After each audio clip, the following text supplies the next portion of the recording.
শেখ হাসিনার মেয়ে শায়মা ওয়াজেদ। আপনারা তো জানেন তিনি আ ইয়ে আঞ্চলিক সাউথ ইস্ট এশিয়ার আঞ্চলিক ডিরেক্টর নির্বাচিত হয়েছিলেন। ২০২৯ সাল পর্যন্ত তার নির্বাচনের মেয়াদ আছে। ২০২৩ সালে তিনি নির্বাচিত হয়েছিলেন পরিচালক পদে। ১০ টি দেশের মধ্যে ৮ টি দেশের ভোট পেয়ে তিনি পরিচালক নির্বাচিত হন। কিন্তু তার ঘটনাটা তো আপনারা নিশ্চয়ই জানেন যে তার নির্বাচিত হওয়ার পর তিনি দায়িত্ব নেওয়ার পরপরই আ বেশ বেশ কাছাকাছি সময়ের মধ্যেই আওয়ামী লীগ সরকার বিদায় নিতে হয়েছে এবং ইউনূস এর সরকার ক্ষমতায় আসছে। ইউনূসের সরকার ক্ষমতায় এসেই ১ম এই শেখ হাসিনা এবং তার পরিবারের উপর প্রতিশোধ নেওয়া শুরু করে। সেই প্রতিশোধের অংশ হিসাবে পুরো পরিবারের সকল সদস্যদের বিরুদ্ধে দুর্নীতি দমন কমিশনে মামলা, যেখানে যা সুযোগ পায় সেখানে বিষেধাগার করা। মানে যা কিছু করার ইউনূস নিজে পার্সোনালি পর্যন্ত করেছেন। মানে ইনি একজন বয়োজ্যেষ্ঠ মানুষ। পারিবারিক শিক্ষা উনার আছে বলেই উনি দাবি করতে পারেন। এবং পারিবারিক শিক্ষা অনুসারে আপনার আমার যে পারিবারিক শিক্ষা আছে সেটা আমাদের দেশের একদম হতদরিদ্র মানুষের ঘরেও, কৃষকের ঘরেও, ক্ষেতমজুর ঘরেও যে বাবার জন্য সন্তানকে অ্যা আক্রমণ করার নীতিতে যারা থাকে তাদেরকে আমরা সাধারণত অপছন্দ করি। বা সন্তানের জন্য বাবাকে যারা আক্রমণের শিকার করে, মাকে আক্রমণের শিকার করে তাদেরকে আমরা ঘৃণা করার রীতিতে বিশ্বাস করি, পারিবারিক রীতি। যদিও এই ইউনূস এবং তার জঙ্গি বাহিনী ক্ষমতায় আসার পরে এই রীতি শেষ হয়ে গেছে। বাংলাদেশে প্রতিশোধের অ্যা রাজ প্রতিশোধের প্রতিশোধ নেয়ার কারখানায় পরিণত হয়েছে। বাপের জন্য ছেলেকে, ছেলের জন্য বাবাকে, মায়ের জন্য শিশুকে, শিশুর জন্য মাকে। এটা একটা অত্যাচারের দেশ হয়েছে। প্রতিশোধ পরায়ণ একটা দেশে পরিণত হয়েছে। গালির দেশে পরিণত হয়েছে। জেনজে নামক একটা শব্দ এনে এই জেনজিরা বাংলাদেশকে গালির রাজত্বে পরিণত করেছে। এই দেশ প্রতিশোধের রাজত্বে পরিণত করেছে। আর তার নেতৃত্ব দিয়েছেন কে? ইউনূস। ইউনূস নিজে এই বয়োবৃদ্ধ মানুষটি যার বয়স ৮০ বছর না ৮৫ বছর। ৮৫ বছর বয়সেও তার প্রতিহিংসার শেষ নাই। উনি সন্তানদের উপরে প্রতিহিংসা করেন। উনার নাতি বয়স্কদের উপর প্রতিহিংসা চালায় এবং উনি এনসিপি নামক বা এনসিপির যে ছাত্রনেতারা ছিল তাদেরকে উনি নিজে উস্কিয়েছেন।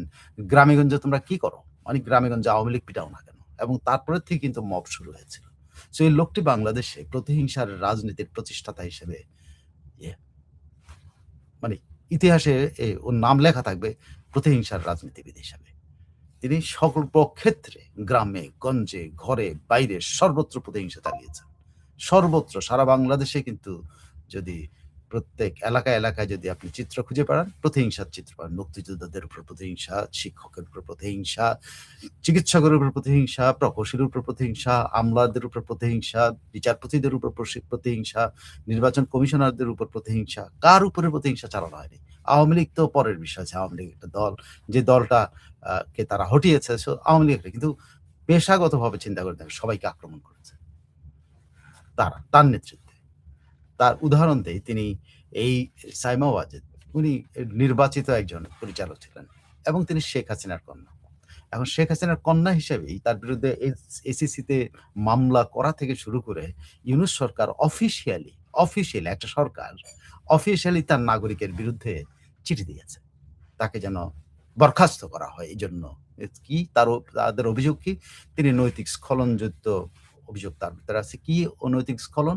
নৈতিক স্খলন হলো তিনি সার্টিফিকেট জালিয়াতি করেছেন। পিজি হসপিটাল থেকে নাকি সার্টিফিকেট নিয়েছে সেটা নাকি ঠিক না। এটা, ওইটা, সেটা। এবং তার বিরুদ্ধে এসিসিতে মামলা আছে। এসে এগুলা বলে তারা হুকে মোটিভেট করে এবং যেহেতু ইউনূস তখন সর্বসের্বা এবং ইউনূস তখন ইন্টারন্যাশনালি রিপোর্টেড এবং নোবেল পুরস্কার বিজয়ী, তিনি যা চান আন্তর্জাতিক বিশেষ করে জাতিসংঘের সংস্থাগুলো তাই দেয়। সো তার দাবির মুখে কিন্তু সাইমা ওয়াজেদকে আ উনি ২৫ এর খুব সম্ভবত জুলাইতে তাকে আ ইয়েতে ছুটিতে পাঠিয়ে দেওয়া হয়। অনির্দিষ্টকালের ছুটিতে পাঠিয়ে দেওয়া হয়। যদি তার নিয়মকানুন কোন পরিচালককে বরখাস্ত করতে পারে না সেজন্য তার বিরুদ্ধে তদন্ত সাপেক্ষে তাকে ছুটিতে পাঠিয়ে দেয়। এই শুধু সাইমা ওয়াজেদের ঘটনা না। ইউনূস মানে শেখ হাসিনা পরিবারের সন্তানদের প্রতি যে বিষেধাগার করেছেন তার আরেকটা নজির আপনাদেরকে। সেটা হলো আপনার নিশ্চয়ই মনে আছে টিউলিপ সিদ্দিকীর বিরুদ্ধে উনি ইংল্যান্ডের মাটিতে বসেই টিউলিপ সিদ্দিকীকে গালাগালি করেছেন। চোর বলেছেন। ইউনুস সিদ্দিককে তার ফ্ল্যাট বেচে বা টাকা দিয়ে দেওয়ার জন্য বলছেন যে, "এটা বেচে দোষ স্বীকার করো, মাপ চাও, খালি ক্ষমা চাও, মাপ চাও এবং এটা বেচে তার সম্পত্তি বেচে টাকা দেওয়ার জন্য বলেছে।" অফিসিয়ালি তিনি প্রেস ব্রিফিং এর মধ্যে উনি সম্পত্তি বেচে মানে টিউলিপের যে ফ্ল্যাট আছে সেগুলো বেচে বাংলাদেশে দিয়ে দেওয়ার জন্য তিনি দাবি জানিয়েছিলেন। একজন রাষ্ট্রপ্রধান, আরেকটি দেশের একজন নাগরিক, আরেকটি দেশের একজন এমপি তার সম্পত্তি বেচে টাকা চেয়েছেন। কেন? তার দোষটা কি? তিনি শেখ হাসিনার ভাগ্নে হন। তার নিইস হন, ভাগ্নি হন। মানে শেখ হাসিনা পরিবার বা শেখ পরিবারের তার হলো সবচাইতে ক্ষোভ এবং তাদেরকে নিশ্চিহ্ন করতে হবে, তাদেরকে করতে হবে। তাদেরকে হিউমিলিয়েট করতে হবে তাদেরকে। কিন্তু পেরেছেন? পারে নাই। টিউলিপকেও পারেননি উনি। টিউলিপ এর বিরুদ্ধে যে উনি যে অভিযোগগুলি করেছেন সেগুলো টিউলিপের বিরুদ্ধে অভিযোগগুলি ভুল প্রমাণিত হয়েছে, মিথ্যা প্রমাণিত হয়েছে। তাদের যে যিনি এই এমপিদের এই নৈতিক স্খলনজনিত বা দুর্নীতি জনিত যে বিষয়গুলো দেখাশোনা করেন, সেই ভদ্রলোক তদন্ত করে বলেছেন যে টিউলিপ এমন কিছু করে নাই যেটার জন্য তাকে দুর্নীতিবাজ বলা যেতে পারে। কিন্তু ইউনুস কিন্তু তার ফ্ল্যাট বেচে টাকা চেয়েছিল। মানে কতটা নোংরা এবং কতটা নিম্ন রুচির একটা মানুষ যে তার সাথে বিরোধ হলো শেখ হাসিনার। শেখ হাসিনার বোনের মেয়ে ইংল্যান্ডের এমপি তার গর্ববোধ করার কথা। সেখানে সে ইংল্যান্ডের এমপির বিরুদ্ধে বিষোদাগার করেছেন, তার বিরুদ্ধে দুর্নীতির অভিযোগ এনেছেন এবং তার সম্পত্তি বেচে টাকা-পয়সা চেয়েছেন। ইংল্যান্ডের মাটিতে বসে। এটা একবার না, দফায়, দফায় তিনি তার এই প্রতিহিংসা পরায়ণ মনোভাব প্রকাশ করেছেন। শেখ হাসিনার বিরুদ্ধে বা শেখ রেহানার বিরুদ্ধে বা জয়ের বিরুদ্ধে উনি করেছেন। সবার বিরুদ্ধে উনি করেছেন। সবার বিরুদ্ধে শেখ পরিবার মানে শেখ হাসিনার আ মানে মানে ডিরেক্ট যে ফ্যামিলিটা, সেই ফ্যামিলির প্রত্যেকটা সদস্যের বিরুদ্ধে তিনি আ ইসিসিতে মামলা করিয়েছেন এবং বিষোদ্গার করেছেন। যাই হোক, পুতুল তার শিকার হয়। তার বিরুদ্ধে একটা নৈতিক স্খলন মানে কি সার্টিফিকেট জালিয়াতির অভিযোগ মানে পিজি হসপিটালতে কোনো একটা সার্টিফিকেট উনার ছিল সেটাকে বলছেন যে এটা নকল বা জালিয়াতি পূর্ণ কাজ এবং এটার জন্য তার এই পদে থাকা হচ্ছে না। বাংলাদেশ তার এই পদে থাকা চায় না। পৃথিবীতে আরেকটা দেশ আছে যে দেশটা তার আম নিজের, নিজের প্রতিনিধির বিরুদ্ধে ইয়ে করছে সেটা হলো ইথিওপিয়া।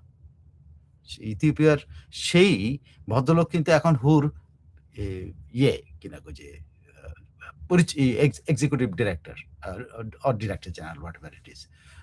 তিনি কিন্তু যাকে দিয়ে এই টিউলিপকে বরখাস্ত করিয়েছে বা টিউলিপকে সাময়িক চাকরিচ্যুতি বা টিউলিপের কে ছুটিতে পাঠিয়েছে, তার বিরুদ্ধে কিন্তু তার দেশ কিন্তু অভিযোগ করেছে। কিন্তু তাকে কিন্তু হু বরখাস্ত করে নাই বা হু তাকে ছুটিতে পারেনি। এর আগে হুতে আরেকটা ঘটনা ঘটেছিল। সেটা হইলো আম তাকেশি কাইসি নামে ওয়েস্টার্ন প্যাসিফিক অঞ্চলের একজন ডিরেক্টরের বিরুদ্ধে অভিযোগ এনেছিল। সে অভিযোগটা কিন্তু ডিফারেন্ট। সে অভিযোগটা ডিফারেন্ট হলো তিনি বর্ণবাদী আচরণ করেছিলেন তার কর্মীদের বিরুদ্ধে, নারী বিদ্বেষী আচরণ করেছেন তার কর্মীদের বিরুদ্ধে। এরকম করার কারণে তার বিরুদ্ধে তদন্ত হয় এবং তদন্তে প্রমাণিত হয় তিনি এটা করেছেন। তারপরে তাকে বরখাস্ত হয়। হুর ইতিহাসে এই একটি ঘটনাই আছে। একজন পরিচালক এই এশিয়া এই যে এই তাকেশি তা আ আ তাকেশি আ ইয়ে ওর নাম হলো তাকেশি কাসাই। হ্যাঁ? তার বিরুদ্ধে এই অভিযোগটা উঠেছিল। তাকেশি কাসাই সেই কেসে হেরে গিয়েছিলেন এবং হেরে তার চাকরিচ্যুতি ঘটেছিল। একটাই কেস। আর আরেকটা কেস হলো এখনকার যিনি ডিরেক্টর, এখনকার যিনি হুর মেইন যে ব্যক্তি তিনি আ তার নামটা হলো আমি একটু আপনাদেরকে এক্ষুনি বলছি। আ তার নাম হলো sometimes it happens. Sometimes নামগুলো হারায় ফেলি। আ নামটা মনে রাখতে পারি নাই। ইয়া আ পেয়েছি। উনার নাম হলো অ্যা আদানম গেব্রিয়া সুসেস। অ্যা গেব্রোয়া সুয়েস। হ্যাঁ? আদানম গেদ্রোয়া আ গেদ্রোয়া সু আ আদানম আ গেব্রোয়া সুয়েস। তিনি হলেন হুর এখনকার মূল ব্যক্তি। তার বিরুদ্ধে তার দেশ কিন্তু অভিযোগ করেছিল যে তিনি এ আ তার দেশ মনে করে তাকে সরিয়ে দেওয়া উচিত। এটা মনে করে। কিন্তু হু কিন্তু এটা করেনি তাকে। তাকে কিন্তু সরায়নি। সরায়নি। অথচ দেখেন সেই ভদ্রলোককে দিয়েই কিন্তু সেই লোকটাকে দিয়ে এ এই হুর আ এই রিজিওনাল ডিরেক্টর পুতুলকে সরিয়ে দেওয়া হয় এবং অনির্দিষ্টকালের জন্য ছুটিতে পাঠানো হয়। ১ বছর পার হয়ে গেছে। সে ১ বছর পার হয়ে যাওয়ার পরে যখন তার বিরুদ্ধে পুতুলের বিরুদ্ধে কোনো তদন্ত হয়নি, কোনো কিছু হয়নি। না হওয়ার কারণে পুতুল আইনি পদক্ষেপ নেওয়ার ঘোষণা দিয়েছেন। এবং আইনি পদক্ষেপ নেওয়ার ঘোষণাটাতে যেটা যেটা আ উনি যে যুক্তিগুলি তুলে ধরেছেন যে হু আ তিনি হুর একজন নির্বাচিত পরিচালক। তিনি সদস্য দেশগুলোর কাছে দায়বদ্ধ। তিনি হুর সচিবালয়ের কাছে দায়বদ্ধ না। তিনি যেগুলো দাবি করেছেন, তাকে ছুটিতে পাঠানো ছিল প্রশাসনিক পদক্ষেপ। অথচ উনি হলেন নির্বাচিত ব্যক্তি, প্রশাসনিক ব্যক্তি না। সো প্রশাসনিক পদক্ষেপ তার ক্ষেত্রে চলে না। তার আ আ তার বক্তব্য হলো প্রশাসনিক সিদ্ধান্তের ১ বছরের মধ্যেও তাকে যে ছুটিতে পাঠানো যে যুক্তিতে দেওয়া হয়েছিল যে তদন্ত করা হবে, এই করা হবে সেটাও করা হয়নি। তাকে জিজ্ঞাসাও করা হয়নি যে কেন তাকে উম আ ইয়ে করা হবে না কিনা যে বরখাস্ত করা হবে। তাকে জিজ্ঞেস করা হয়নি। তাকে কোনো নোটিস করা হয়নি। তাকে শুধুমাত্র একটা চিঠি দিয়ে ছুটি দিয়ে দেওয়া হয়েছে। তো উনার বক্তব্য, উনার আইনজীবীদের বক্তব্য যে সাইমা ওয়াজেদ একজন নির্বাচিত ব্যক্তি। তিনি ১০ টি দেশের যে রিজিওনাল অফিস আছেন, সচিবালয় আছেন, সেই রিজিওনাল অফিসের জন্য উনি পরিচালক নির্বাচিত হয়েছেন ৮-২ ভোটে। সো উনি একজন নির্বাচিত ব্যক্তি। উনি কোন নিয়োগপ্রাপ্ত বা চাকরি আ হিসাবে বা চাকরিজীবী না। উনাকে কোন প্রশাসনিক সিদ্ধান্ত দিয়ে তাকে বরখাস্ত করা যায় না। তাকে প্রশাসনিক সিদ্ধান্ত যে ছুটিতে পাঠানো হয়েছে সেটাও চ্যালেঞ্জযোগ্য। কারণ উনি নির্বাচিত ব্যক্তি। উনি প্রশাসনিক সিদ্ধান্তের অধীনের ব্যক্তি না। এই যুক্তিগুলি যখন সামনে আসছে, হু বলছে যে তারা এটা বিবেচনা করে দেখছেন। কিন্তু আ সাইমা ওয়াজেদ পুতুল বলেছেন জানিয়েছেন যে অবিলম্বে যদি এইটা নিষ্পত্তি না করা হয়, তার ছুটির ইয়েটা যদি উইথড্র না করা হয়, তাহলে উনি হুর রিজিওনাল ডাইরেক্টররা যেই অ্যাডমিনিস্ট্রেটিভ ডিসিশন এর বিরুদ্ধে যে আ internal rules and staff rules and regulation অনুসারে তারা ইন্টারনাল উনি একটা অ দাবি করতে পারেন, রিভিউর দাবি করতে পারেন। সেই রিভিউর ভিত্তিতে সেই রিভিউর এদিকে যাক বা ওদিকে যাক, তিনি কিন্তু আরেকটা জায়গায় যেতে পারেন। সে হইল আইএলও মানে ইন্টারন্যাশনাল লেবার অর্গানাইজেশনের administrative tribunal. International labour organisation administrate এই আইএলওটি এটা আমার অলমোস্ট সারা পৃথিবীর অলমোস্ট 60 অর্গানাইজেশন এর সাথে অ্যাটাচ এবং 60 অর্গানাইজেশনের স্টাফরা বা নির্বাচিত ব্যক্তিরা বা এরকম ডিরেক্টররা এই এটাকে আইলোয়াট বলে। আইলো ও এটি। আইএলও অ্যাডমিনিস্ট্রেটিভ প্রশাসনিক ট্রাইব্যুনাল। এই প্রশাসনিক ট্রাইব্যুনালে যেতে পারেন। এবং সে প্রশাসনিক ট্রাইব্যুনাল তাকে অ্যা এটা বলতে পারে যে, "তুমি তোমার পক্ষে যুক্তি দেখাও এবং তুমি কোনটা চাও? তুমি কি কম্পেনসেশন চাও? নাকি তুমি চাকরি ফেরত চাও?" তো স্বাভাবিকভাবে সাইমা যেটা চাইবেন সেটা নিশ্চয়ই চাকরি ফেরত চাইবেন। মানে উনার নিয়োগ মা উনা উনা উনার রিইনস্টেট করাটা চাইবেন। রিইনস্টেট করা চাইলে এখানে ২ টো ফ্যাক্টর আছে বা একটাই উদাহরণ আছে যেটা আপনাকে বলছি যে আগে একজন কানসাই। তিনি ছিলেন তার স্টাফদের সাথে উনি বর্ণবাদী আচরণ করেছিলেন। স্টাফদের বিরুদ্ধে খারাপ আচরণ করেছিলেন। যে কারণে তার কিন্তু ওই একটা কেস হুর ঘটনা আছে তিনি চাকরিচ্যুত হয়েছেন। কিন্তু সাইমার বিরুদ্ধে অভিযোগটা তা না। সাইমার বিরুদ্ধে অভিযোগ হলো এক্সটার্নাল মানে হুর ভেতরের কোনো কিছু না। এক্সটার্নাল মানে তার দেশ তাকে মনে করেছে তিনি যোগ্য না এবং তিনি ফলস ডকুমেন্ট দিয়ে করেছে। তার দেশ অভিযোগ করেছে এটা একটা এক্সটার্নাল। সো এক্সটার্নাল অভিযোগটা ইয়াতে কগনিজেন্স নিবে কি নেবে না। যদি কগনিজেন্স নেয় তাহলে এক্সটার্নাল তাহলে তার বিরুদ্ধে পূর্ণ তদন্ত হইতে হবে যেটা সাইমা দাবি করছেন পূর্ণ তদন্ত করা এবং সলভ করা। এক্ষেত্রে মানে according to lawyers Saima Wazed পুতুলের রিইনস্টেট হওয়া ১০০ ভাগ নিশ্চিত। আর যদি রিইনস্টেট যদি না করা হয়, তাহলে যে এই ১ বছর ধরে তাকে যে মানসিক হয়রানি এবং তাকে যে ছুটিতে পাঠানোর যে সিদ্ধান্ত আছে, এই সিদ্ধান্তটাকে চ্যালেঞ্জ করা হবে। এবং যদি তার বিরুদ্ধে অভিযোগ প্রমাণ না করতে পারে, তাইলে সাইমা ওয়াজেদের আইনজীবীরা বলছেন তার বিরুদ্ধে এইসব অভিযোগগুলো কোনটাই ঠিক না। কোনটাই ঠিক না। সো এই ১ম হলো তিনি যদি তার বিরুদ্ধে আনা বাংলাদেশের যে অভিযোগগুলো সেগুলো যদি তদন্ত হুর হুর ইন্টারনাল ইয়াতে যদি এটা সলভ হলো, না হলে যদি সে আইএলওর অ্যাডমিনিস্ট্রেটিভ ট্রাইব্যুনালে চলে যায়, তাহলে কিন্তু দুটাই কিন্তু সামনে আসবে। দুটাও। একটা হলো তাকে হয়রানি, আরেকটা হলো তাকে বাধ্যতামূলক ছুটি, তারপর তার একটা হলো তাকে রিইনস্টেট করা হবে না কম্পেনসেশন দেওয়া হবে। ২ টা, ৩ টা। এটা আইলটে গেলে এই আইএলওর অ্যাডমিনিস্ট্রেটিভ ট্রাইব্যুনাল ক্ষেত্রে একটা অনেক বড় কেস হয়ে যাবে। যদি হু ইন্টারনালি এটা এখন সলভ না করে। তবে সাইমা ওয়াজেদ পুতুলের আইনজীবীরা চাচ্ছেন হু ইন্টারনালি এটা সলভ করুক। সলিউশনটা উনারা কি চাচ্ছেন? সলিউশনটা চাচ্ছেন সাইমা ওয়াজেদকে রিইনস্টেট করা। তাদের একটাই যে সাইমা ওয়াজেদকে এখন কারণ এই রিজিওনাল অফিসটা চালানোর কথা একজন নির্বাচিত পরিচালক দিয়ে, বাট এখন চালানো হচ্ছে একজন অ্যাডমিনিস্ট্রেটিভ অফিসারকে দিয়ে। সো এইটা পুরা রিজিওনাল অফিস বা হুর যে নীতিমালা পরিপন্থী। যেখানে একজন নির্বাচিত ব্যক্তি রয়ে গেছেন, সেখানে একজন অ্যাডমিনিস্ট্রেটিভ অফিসার দিয়ে অফিস চালানোর কতটা ন্যায়সঙ্গত। এবং আইনজীবীরা শুধু হুর ইন্টারনাল ইয়াতে রিভিউর জন্য দাবি করেন নাই। তারা প্রত্যেকটা সদস্য দেশের কাছে কিন্তু এই বিষয়টা সামনে নিয়ে আসার জন্য অনুরোধ জানাচ্ছে। এখন সবগুলো দেশ যারা ভোট দিয়েছে, তারা যদি এখন হুর কাছে দাবি করে যে, "তোমরা এই ঘটনাটা সেটেল করো।" আদারওয়াইজ তোমরা কিন্তু লিগ্যাল কেস ফেস করতে হবে। কারণ তারা দাবি করেছে। এই যে প্রেশারটা ক্রিয়েট করেছে এখন মোটামুটি সাইমা ওয়াজেদ একটা হুর আ উ উ উপরে একটা প্রেশার ক্রিয়েট করতে হবে যে তার চাকরিতে তাকে বা তার কাজে তাকে রিইনস্টেট করতে হবে। আর যদি রিইনস্টেট না করে তাইলে সাইমা ওয়াজেদের সুযোগ আছে। যেভাবে হোক সেটেল করবে নিশ্চয়ই। সেটা সেটেলটা কিভাবে করবে? হয়তো তাকে বরখাস্ত করবে, তাকে কম্পেনসেশন দেওয়ার প্রস্তাব করবে, তার সাথে সমঝোতার প্রস্তাব করবে। ৩-৪ রকমের হয়। ইন্টারনাল অ্যারেঞ্জমেন্ট এ যেটা হয়। একটা হলো তার বিরুদ্ধে তদন্তে প্রমাণিত হইল যে তিনি অস্বচ্ছতার সুযোগ নিয়েছে, অস্বচ্ছতা করছেন বা উনি জালিয়াতি করেছেন। সো তার চাকরি চলে যাবে। শেষ। আর যদি তা না হয়, তাহলে ২ টা। একটা হলো তাকে রিইনস্টেট করতে হবে অথবা তাকে কম্পেনসেশন এর অফার দিতে হবে। ২ টার একটা। এখন তাকে চাকরিতে রিইনস্টেট না করে যদি কম্পেনসেশন অফার দেওয়া হয়, সেক্ষেত্রে সাইমার কিন্তু সুযোগ থেকে যাবে আইএলও অ্যাডমিনিস্ট্রেটিভ ট্রাইব্যুনালে চলে যাওয়ার। আইএলও অ্যাডমিনিস্ট্রেটিভ ট্রাইব্যুনালে যাওয়ার মানে ফুল কেসটা আবার সামনে চলে আসছে। তখন বাংলাদেশ সরকারও কিন্তু এখানে প্রশ্নের মধ্যে পড়বে। Mind it. বাংলাদেশ সরকার, ইউনূস না। ইউনূস তো চলে গেছে। বাংলাদেশ সরকার প্রশ্নের মধ্যে পড়বে যে, "তোমরা যে অভিযোগটা করছো এটা প্রমাণ করো।"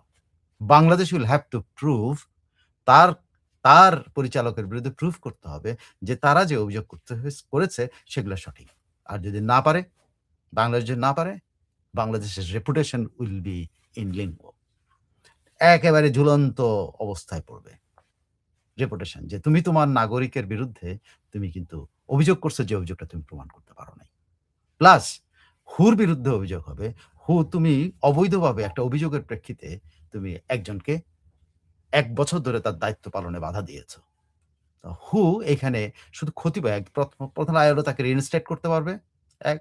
তারপরে হুকে তাকে দুটোই রিইনস্টেট এবং কম্পেনসেশন এই ১ বছরের জন্য তাকে কম্পেনসেশন দিতে বাধ্য করতে পারে আইএলও।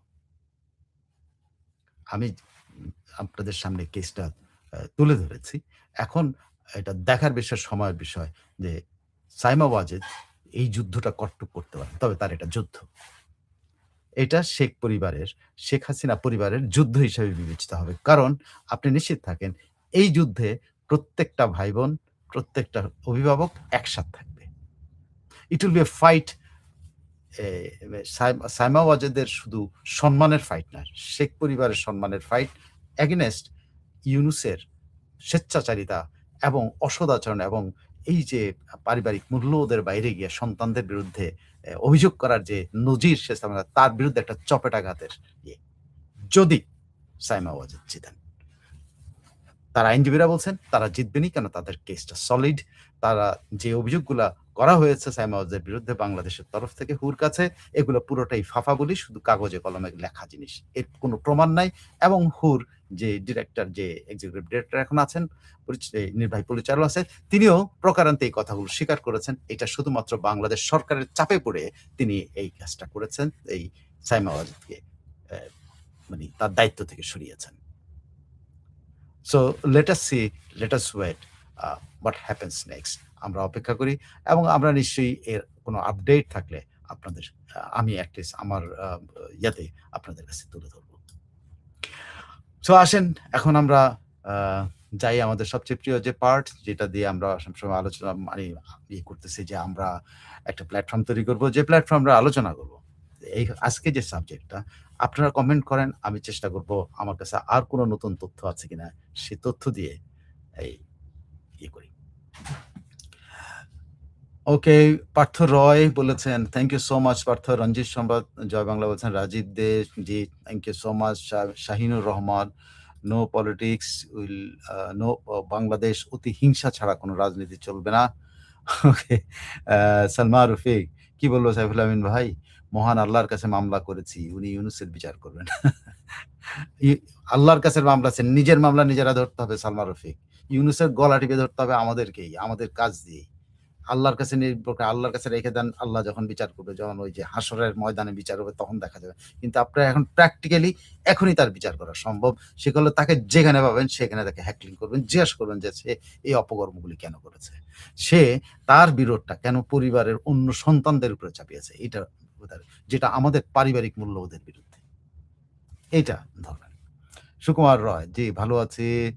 আ তাহেরা ইসলাম, শেখের নেতৃত্বে মুক্তিযুদ্ধ করে দেশ স্বাধীন হয়েছে, এটা পরাজিত শক্তির অ্যালার্জি। রাকিব হাসান বাবলু, আমরা জাতি হিসাবে খারাপ না, দেশ হিসাবে খারাপ না, মানুষ হিসাবে খারাপ। খারাপের তুলনা করে তো লাভ নাই। কোথাকার কোন ইথিওপিয়া এরকম একটা অভিযোগ করছে আর বাংলাদেশ করছে। সেই ইথিওপিয়ার অভিযোগ কিন্তু প্রতিষ্ঠা পায় নাই। সেই ইথিওপিয়ার যিনি যার বিরুদ্ধে অভিযোগ তিনি কিন্তু হুর প্রধান, হুর চিফ এখন তিনি, এবং তিনি এই বাংলাদেশের এই অভিযোগের প্রেক্ষাপটে যিনি তার দেশের অভিযোগের পরেও পদে আছেন, তিনিই কিন্তু বাংলাদেশের এই ইউনূসের অভিযোগের পরে সাইমা ওয়াজেদের বিরুদ্ধে ব্যবস্থা নিচ্ছে। সো এই দ্য ওয়ার্ল্ড ইজ ডিফারেন্ট। এই পৃথিবীটা এরকম ভণ্ডদের দখলে চলে গেছে। ভণ্ডরা যা করে সেটাই অনেকেই মেনে নেয়। যে লোকটা নিজে ভিকটিম, যে ভিকটিম নিজে ইথিওপিয়া তার দেশের নাগরিক, তিনি সেই দেশের নাগরিক। তিনি তার বিরুদ্ধে অভিযোগ করছে। কিন্তু তাকে কিন্তু হু বরখাস্ত করে নাই, হুকে তাকে কর্মচ্যুত করে নাই। অথচ সেই লোকটাই কিন্তু ইউনূসের দ্বারা প্রভাবিত হয়ে সে কিন্তু সাইমা ওয়াজেদকে এই এই মানে আনডিউ আ করছে।